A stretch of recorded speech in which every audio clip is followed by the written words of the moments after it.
In this video, I will show you how to sync booking.com calendar to Airbnb. So to head over and do that, we need to head over first into our property.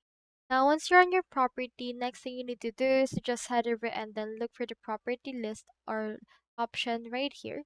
And then from in there, just look for the calendar option for your actual for 4 months. So here's calendar under the rates and availability.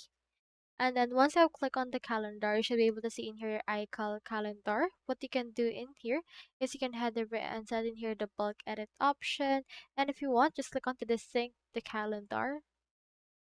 And then from in there, this will actually load in order to see this.